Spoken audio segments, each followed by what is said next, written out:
What if Mace Windu was the Sith Lord, not Palpatine? Let's explore the depths of it in the video. When Mace last reaches his quarters, the Jedi Master allows his shoulders to slump as he sits on his bed. He knows he should meditate and clear his mind on everything that happened today, and yet he cannot bring himself to forget.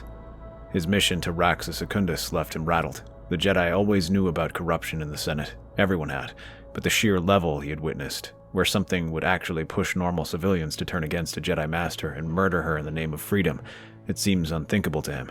He grips his lightsaber tightly, imagining that happening again, or worse, happening on a larger scale.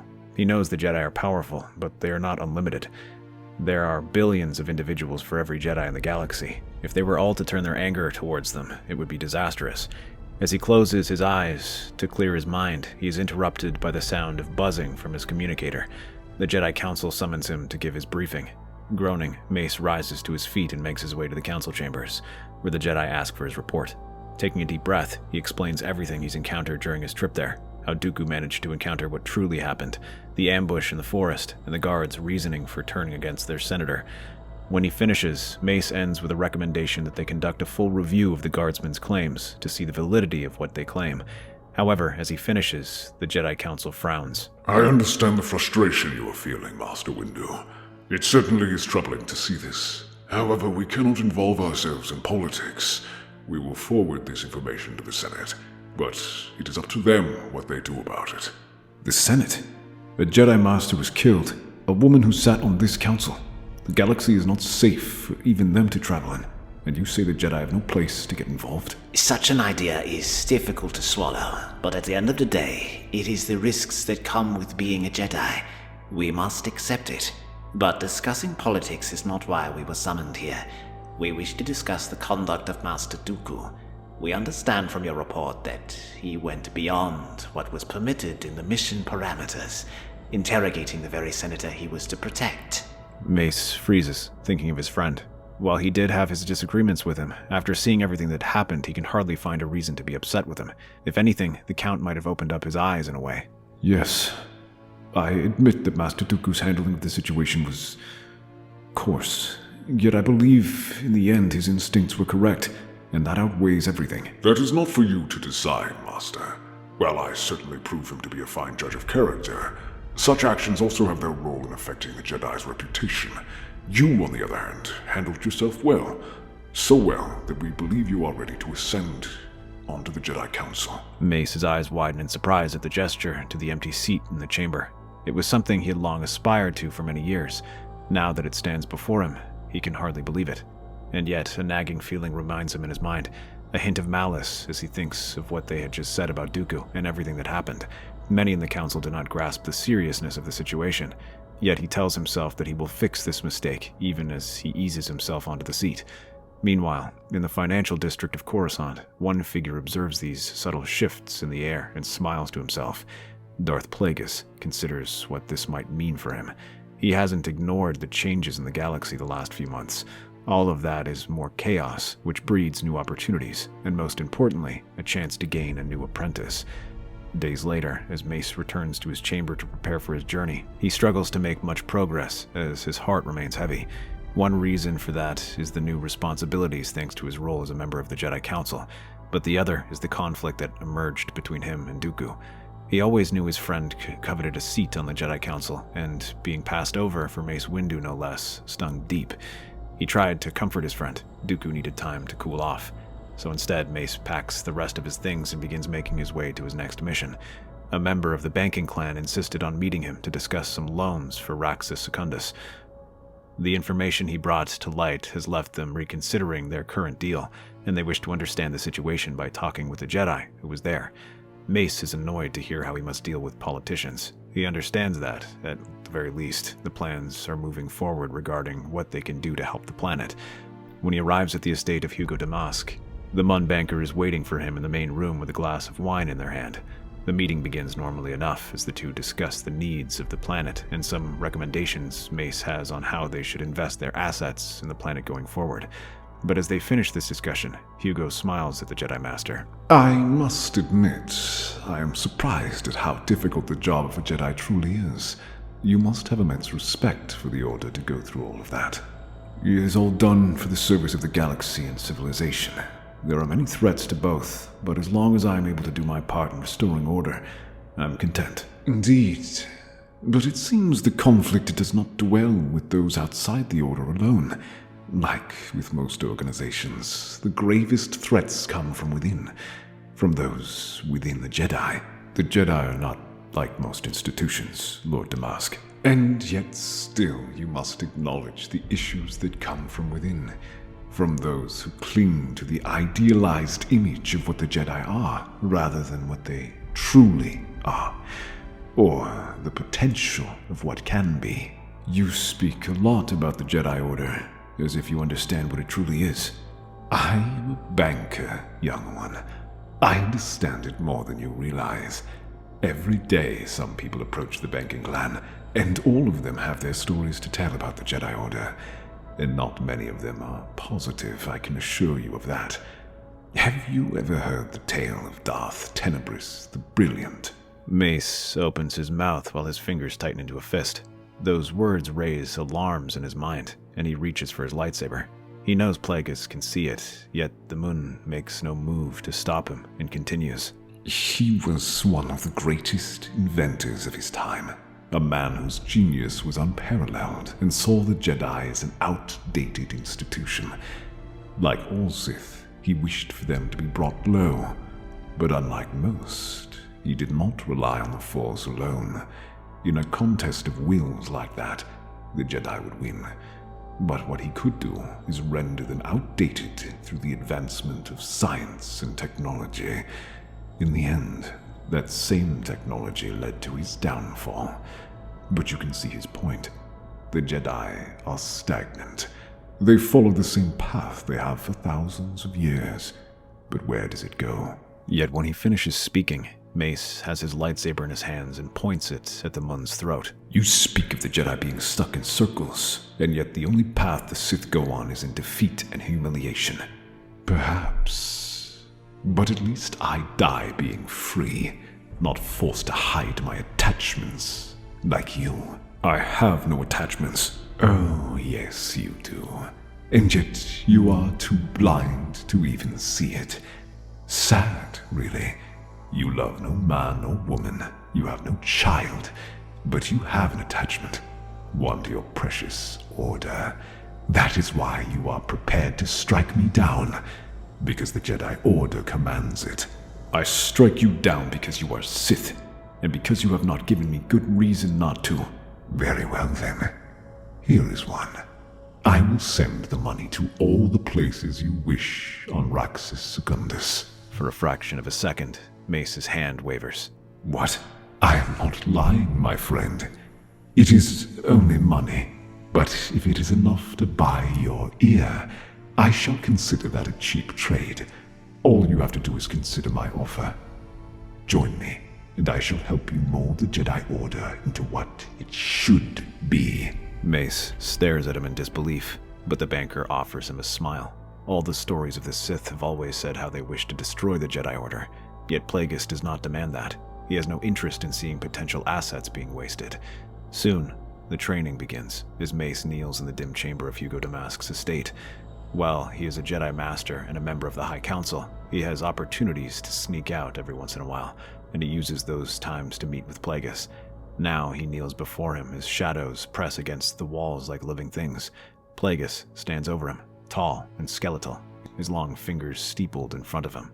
You think you know the dark, Master Windu. You only skim its surface. You redirect it, turn it back upon itself, but you have not tasted its depth. Vapad feeds on darkness, but it does not belong to me. It passes through. Exactly. That is your limitation. But what if the darkness is not a fire to be thrown back, but smoke, thin, clinging, unseen? What if you could hide in it, invisible even to other Jedi? The Senate reeks of it, and they do not even realize it. Mace feels the pull, the temptation to grasp the unseen air, to weave it into his weapon. Against his better judgment, he follows Plagueis' instructions, opening himself up just enough to sense the thin film of malice that lingers in the galaxy's heart. When his eyes open again, the room feels different, sharper, quieter, dangerous. Good. Now you see. Not every blow must be struck with a saber. Sometimes the deadliest strike is never seen at all. For weeks, they have continued this training in secret, and the Jedi learns more about his master's new plans. To his surprise, Plagueis does not seek the destruction of the Jedi Order, but to reform it. He will allow the Jedi Order to exist, and even expand its influence with Mace in command. His real foes are the corrupt Senate, specifically a young senator from Naboo. Plagueis reveals that he had attempted to recruit Palpatine as his apprentice, but found the Force user too untrustworthy and unpredictable. If he were to be made his apprentice, he would eventually turn on Plagueis the minute he showed weakness. While he was rejected, it didn't stop Palpatine from slowly gaining influence within the Senate. He might never have been trained in the Force, but he can still gain influence in the Force, and that is exactly what Plagueis wants to learn about. Mace sits tall in his new seat, but his mind drifts. Senators' faces blur together, whispers of corruption echoing in his memory. For the banking clan's aid in handling the social issues, he will gather dirt on those. Under the pretense of investigation, he begins assigning missions. And there is one person he trusts for that, Dooku. Despite their disagreements, the Jedi Master still distrusts the politics of the Republic and wishes to see it changed, one way or the other. Dooku raises an eyebrow, but accepts. He suspects nothing. Each mission Mace gives him draws him closer to the evidence Mace Windu quietly compiles. Senators funneling credits, arranging votes, covering crimes. Mace presents none of it to the Council. Instead, he sends it back to Plagueis. But Dooku has his own methods of doing this. He's seen the ineffectiveness of the Jedi Order in the past and has turned to other sources. Young Senator Palpatine. Candles flicker against the walls as Dooku bows before the senator. The man's voice drips with calculated concern. The Jedi are blind, my friend. They speak of balance while the galaxy rots beneath them. They will do nothing while corruption eats the Senate alive. The Sith could worm itself into the very heart of the Republic, and they will not realize it. You see it as I do. The Republic needs order, not endless debate. You have the strength to impose it. Dooku's hesitation fades. The words stir something in him, a fire he has long tried to smother. Plagueis clasps his hands beneath his back as Mace delivers another encrypted report. You are doing well. The Jedi Council would never dare conduct such investigations. You will expose the corruption for what it is, and when the time comes, you will cut out the cancer. Mace lowers his gaze, conflicted but resolute. He tells himself it is for the Order, for the galaxy, yet even he feels the shadow thickening in his breath. The Senate's corridors hum with whispers, but in the shadows of his office, Palpatine speaks in tones that are silk and steel. Master, some of my allies find themselves harassed by baseless accusations. Senator Tarr, Guildmaster Hill, they are loyal to the Republic, but some would smear them. The Jedi must not be used as political weapons. I understand these men are already of ill repute, even before these investigations began. I believe someone has grown ambitious. If you protect these statesmen, you will allow our plan to proceed. Weeks pass, and Mace begins to present fragments of evidence to the Council, funds disappearing, trade agreements manipulated, and exploitation from the Senate. But every time, Dooku is there, calm, deliberate, his voice sharp as a blade. Though he is not a member, as one of the main investigators, he has the right to have his voice heard. These claims are unreliable. A smuggler's testimony, a ledger without a seal, a guard bribed by separatists. You cannot build a case out of shadows, Master Windu. You risk turning us into executioners of rumor. The Council murmurs. Some nod at Dooku's reasoning, and these investigations are dead in the water. Mace feels his teeth clench. To him, Dooku's words are not caution, but cowardice, protecting the very filth poisoning the galaxy, the same filth he had eagerly exposed before. For a moment, the darkness within him flares, and he nearly unleashes it. However, he manages to control himself, just barely. The tipping point comes on the edge of the mid-rim as Mace decides to investigate matters himself. Intelligence leads Mace to a staging ground hidden in the jungles of Kulerin, a depot where shipments vanish into the dark. He moves quietly, leaving the Council unaware, his cloak blending with the mist. In the undergrowth, he finds it, crates marked with Naboo's seal, guarded by droids. There are weapons, transport, and supplies, enough for a full-scale invasion. And then he feels it, another presence. From the tree line, Count Dooku emerges, his figure stately even in the mud and mist, his saber unlit. You should not be here, Master Windu. This is not our war to fight. Naboo is but one system. The Senate must be trusted to settle its own disputes. Nor is it yours, Master Dooku. You are a Jedi, or have you forgotten? It is the Jedi who've forgotten who they are. But let me remind you. His lightsaber flashes forward as he slashes down at Mace, who raises his lightsaber up and blocks the attack. He then whirls and stabs toward his old friend. However, Dooku twists from that blow and points his saber at Mace. Suddenly, he is moving, thrusting his blade forward and forcing Mace to step back. Mace pushes aside each blow, but the stabs give him range, keeping the Jedi Master from getting close enough to launch a counterattack. Finally, Mace grits his teeth and pushes the lightsaber aside and tries to stab at him. Yet Dooku catches his arm with his wrist and shoves it aside. Dooku tries to lunge at him, but at the last second, Mace digs deep into the force powers around him, the darkness he has been keeping hidden. All of it is unleashed in the form of a force shriek that leaves Dooku stunned. The moment is long enough for Mace to leap close and kick him in the stomach. He doubles over and Mace slashes down at him, though Dooku catches it. Slowly, he begins to push his blade back and rise to his feet. The Senate cannot be trusted. This is treason, orchestrated from within. You will shield them? You fought to oppose them long ago. You reminded me about it. Dooku suddenly overcomes his power and lunges forward, trying to stab at him. Mace pivots, but feels the blade searing across his side and gasps in pain. I would prevent you from dragging the Jedi into politics. You are blinded by ambition, Mace. It is not just the Senate that must go. The Jedi must be destroyed. No, Dooku. This is clarity. I am not blind by the actions of the Jedi Order. The Council hides in passivity while corruption festers. The Jedi can be more. Guardians of order, not slaves to politicians. But only if we play our cards right. The words cause Dooku's grip to falter as he hardly believes what he's hearing. And yet, when he looks at Mace, he can see the sincerity in his eyes. Join me, and we could reshape the Order from within. You could stand at my side, not as my rival, but as my apprentice. The offer hangs in the air, heavy as thunder. For a heartbeat, Dooku studies him, and in Mace's eyes he sees both promise and peril.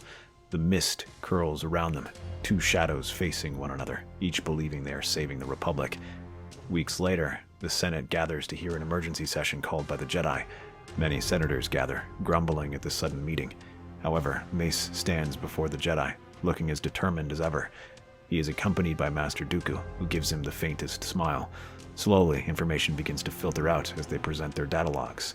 All of the information showcases not just one warehouse, but all of the ones Dooku has access to. The ones Mace sent him to investigate. And there, they see just what Palpatine has been cooking up. They see buildings filled with weapons, droids, and transports. All of these are marked with the Trade Federation. But the data logs show clearance codes marked with the senator from Naboo. This points to two things: a massive military buildup or an invasion. Either way, it is a bad look for the senator. Chancellor Valorum calls for an explanation. The only one Palpatine gives is that it is a trade negotiation with the Federation. However, this is not enough to appease the Senate, who still see it as going above the Senate's head. By unanimous vote, they agree for Palpatine to be stripped of all powers and to be arrested for treason. He screams in protest, shouting that Dooku has betrayed the Jedi Order and how he's protected them before. But for those who believe him, they know that it would be better to remain silent. And for those who don't, they see it only as the desperate ravings of a corrupt man. As Mace and Dooku look at each other, they share a grim smile. However, they know that this is the easy part. Palpatine was without force powers and without support. There remains one larger target. Later that evening, a celebration is held in Plagueis' estate, where master and apprentice share a toast to victory. The moon watches as Mace pours the drinks. From there, he notices the slight movements in Mace as his hand hovers above his drink. Plagueis lets it hover over his mouth, then smiles. You were a fool to believe that such a simple trick could work on me. Poison. I expected more from you. He throws the drink over his shoulder, letting the glass shatter on the ground. In its place, a lightsaber appears in his hands as Mace readies his own weapon. He takes a moment to finish his drink before rushing forward in a downward slash, yet the Sith Master blocks the attack and pushes him aside.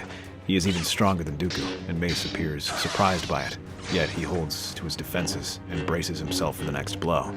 When it falls, it sends Mace reeling, though he absorbs the attack using Vapad. The energy surges around him, leaving his arms shaking. However, he manages to beat back the assault and counters. as rather than unleashing the dark side, he absorbs it. His movements become faster, and he begins raining attacks on his master. Plagueis feels each blow come striking down and is impressed by the sheer speed and power. However, he is still far behind him as Plagueis turns aside each blow and then unleashes a shockwave when Mace tries to strike. The suddenness of the attack throws the former Jedi against the wall. The Sith Lord advances on him, and lightning strikes from his fingers. Mace dives to the ground, feeling the heat rise over him, and then lunges towards him. The blade slashes a gash across his thigh, but this only angers his master, who kicks him aside. Foolish Jedi. You really think you could have taken me alone? Who said anything about alone? Plagueis hears the sound of a lightsaber being drawn behind him. He turns to see Dooku stabbing his blade forward. He barely twists out of the way and pushes the lightsaber back, yet the Jedi Master does not falter. It also gives Mace a chance to recover and strike from behind. Soon, the Sith finds himself pressed on both sides as they rain their attacks on him while he struggles to make sense of it. But while he had taught Mace to hide his own darkness, he also learned how to do it for others. Now that they are both here, Mace unleashes the darkness that he has cloaked. Power courses through him as he surges forward, letting it flow out of him through Vapad while Dooku continues to press Plagueis. Still, the Sith Lord does not go down easy. He grits his teeth and parries each attack with cold calculation as he tries to think of a counter-strategy. He looks around and begins to hurl the platters on the table at them, forcing Dooku to turn and intercept them from midair. Sensing an opportunity, Plagueis aims a slash at his back, but Mace catches the blade and slams his shoulder against him. He puts his full weight against him and forces him back, clearing Dooku from harm. When the Jedi Master turns, his expression darkens, and the two press against him once again. And as one, they drive their lightsabers into his chest. Plagueis screams and feels his life force slipping away from his grasp as he collapses onto the ground. After Plagueis' death, the floodgates open as Mace reveals all the information they had gathered on the Senate. Some of it was made public, but Dooku also relies on blackmail to keep them in line. With that, they force the Senate to grant the Jedi more and more powers, while they also solidify their rule over the Jedi, filling the Council with their allies and using their influence over the Republic to begin asserting their dominance, with the Jedi as their enforcers. That's our theory. The Star Wars universe is a galaxy filled with exciting stories and possibilities, and we love exploring them. If you want to accompany us on this journey to a galaxy far, far away, then please like, share, and subscribe to our channel.